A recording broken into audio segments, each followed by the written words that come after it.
Hello friends, welcome back to my channel. ఈరోజు మన వీడియోలో పిల్లలు ఎంతో ఇష్టంగా తినే చికెన్ పకోడాను ఆయిల్ తక్కువగా ఏ విధంగా చేసుకుంటారో అనేసి ఈ వీడియోలో అయితే కనుక మనం చూపించబోతున్నాము. ఈ వీడియో మీకు నచ్చినట్లయితే కనుక లైక్ చేయండి. అలాగే మన ఛానల్ని ఇప్పటి వరకు సబ్స్క్రైబ్ చేయనట్లయితే కనుక సబ్స్క్రైబ్ చేయండి. ఇక్కడ నేను అందుకోసం అయితే కనుక ఒక పావు కేజీ చికెన్ తీసుకున్నాను. తీసుకున్నటువంటి చికెన్ను బాగా వాష్ చేశాను శుభ్రంగా. ఇలా వాష్ చేసిన తర్వాత వీటిని చిన్న చిన్న ముక్కలు కట్ చేస్తున్నాను వీడియోలో చూపిస్తున్నట్లుగా. ఇలా చిన్న చిన్న ముక్కలుగా కట్ చేసుకోవడం వల్ల మనకైతే కనుక చికెన్ బాగా ఉడికి చాలా టేస్ట్గా ఉంటుంది.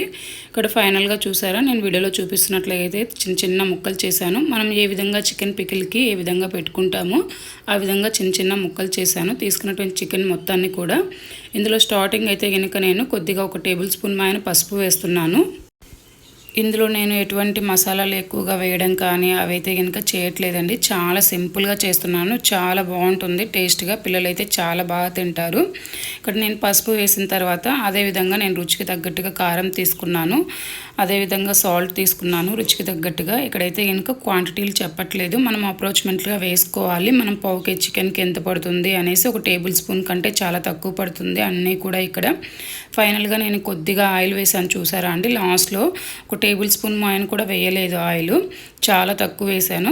ఇలా వేసుకున్నటువంటి ఇంగ్రీడియంట్స్ అన్నీ కూడా చికెన్ ముక్కలకు పట్టే విధంగా చేతితోటే ఇలా 1కి 2 సార్లు నేనైతే కనుక కలుపుతున్నాను.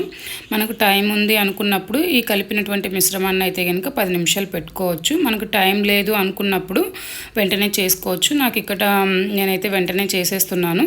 ఇక స్టవ్ పైన కడాయి పెట్టుకున్నాను. కడాయిలో వచ్చేసి నేను చూసారా 1 టేబుల్ స్పూన్ కన్నా కూడా చాలా తక్కువ ఆయిల్ వేసాను.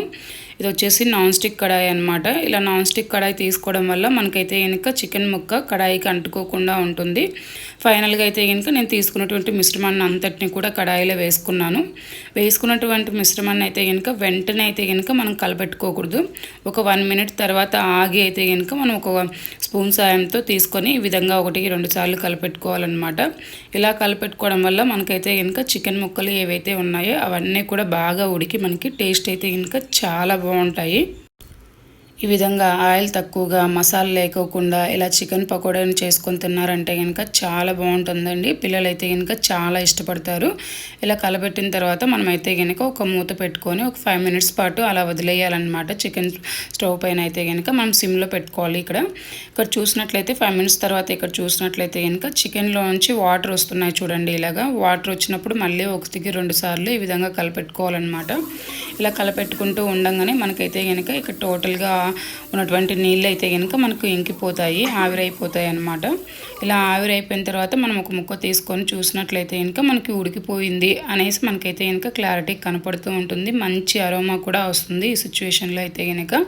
ఇక్కడ చూసారా మనకి కడాయికి కూడా ఎక్కడ అంటుకోలేదు, చాలా బాగుంది. చికెన్ అయితే కనుక మనకి చికెన్ పకోడీకి డీప్ ఫ్రై ఏ విధంగా చేసుకుంటామో ఆ విధంగా అయితే కనుక మనకి చికెన్ అయితే కనుక ఇక్కడ రెడీ అయిపోయింది. చాలా బాగుంది చూడడానికి అయితే కనుక. ఫైనల్గా నేనైతే కనుక ఒక ప్లేట్లోకి సర్వ్ చేసుకున్నాను.